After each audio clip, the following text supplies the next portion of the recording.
Kemi kthyer drejt për drejt me ditarin e pasdites. Në këtë hapësirë do të flasim për sportin, pasi siguroi pjesëmarrjen historike në play-offin e Kupës së Botës. Tani vëmendja e Shqipërisë është tek kundërshtarët e mundshëm që kuqezint do të kenë përballë në këtë fazë pas biletës së sigurt për në play-offin e botërorit. Tani vëmendja është në ndeshjen padyshim edhe të kësaj të diele me kombëtaren e Anglisë. Kuqezin do të luajnë këtë ndeshje për prestigj në një stadium të mbushur me tifozë kuqezi.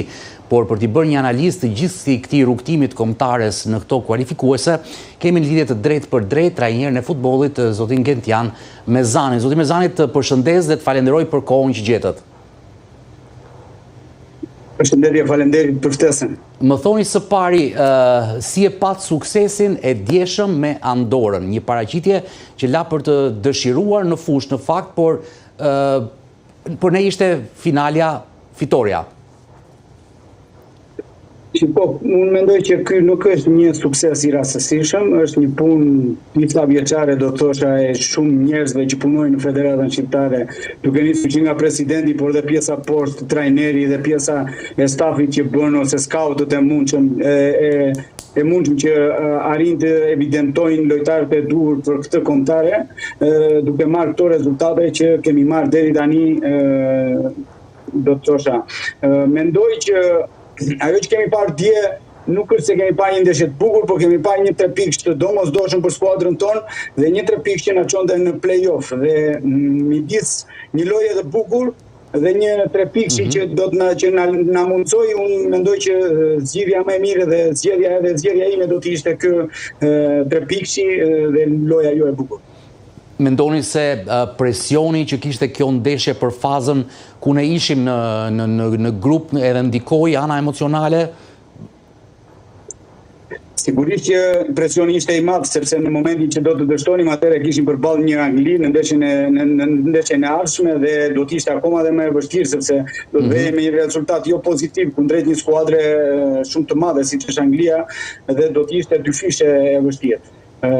Pa diskutim që gjendja emocionale dhe presioni i ndeshjes bëri atë që mos të duke një futboll i bukur, por unë mendoj dhe kisha dhe parashikuar në mënyrë të tillë që ndeshje të tilla me kundërshtar të tillë, edhe pse janë në letër janë më të dobët se skuadra jon, bën akoma dhe më të vështira. Bën akoma të vështira sepse kundërshtari mund të mbyllet mbrapa dhe e vetmja gjë që mund të bëjë të bën dëm duke mos të lejuar ty edhe të dhënë mundësinë për të shënuar. Kështu që mendoj që siç e theksova, zgjidhja do të vinte nga cilësitë individuale të lojtarëve, sepse normalisht kemi në skuadër lojtarë me cilësi mjaft të mira dhe ashtu erdhi nga cilësitë individuale të lojtarëve.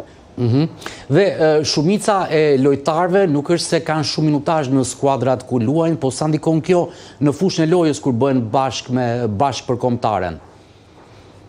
Sigurisht që kjo ndikon jashtëzakonisht shumë, sepse normalisht kur vete përballë një ndeshje të tillë me lojtar me pak minuta në këmbë, për çdo lojtar është më e vështirë. Bëhet akoma dhe më e vështirë, sepse normalisht janë minutat që mungojnë në klubet ku luajnë. Mendoj që dhe fati jon i mirë ishte që disa lojtarë ishte faza finale, pra ishin ndeshjet e fundit, kjo me Andorën dhe kjo me Anglinë, që kanë luajtur pak, sepse në ndeshjet e kaluara lojtarët tanë kanë luajtur akoma dhe më shumë dhe pa diskutim që rezultatet kanë ardhur akoma kanë qenë dhe më të mira në të shkuarën. Kështu që normalisht ishte fati jon i mirë, do të thosha që ishin vetëm 2 ndeshje fundi me lojtarë që kanë luajtur pak, por përgjithsisht disa lojtarë që neve i kemi momentalisht në skuadër dhe që luajnë për skuadrën tonë startues, kanë luajtur me skuadrat e tyre, kanë një minutazh të mjaftueshëm dhe pa diskutim që kanë mbajtur një peshë edhe ata. Por përgjithshmja mendoj që ka qenë pozitive që nga ky rrugtim edhe deri në përfundim që do të jetë dita e diel, duke marrë parasysh që tashmë jemi në play-off dhe duhet presim kundërshtarin e radhës. Brojen për shembull e pam në fund të ndeshjes, mbase edhe për egon personale që nuk po çlirohet dot për të shënuar, është futbollisti ynë më i shtrenjtë që kemi, 14 milionë euro, por duket se diçka nuk shkon me të, apo jo profesor?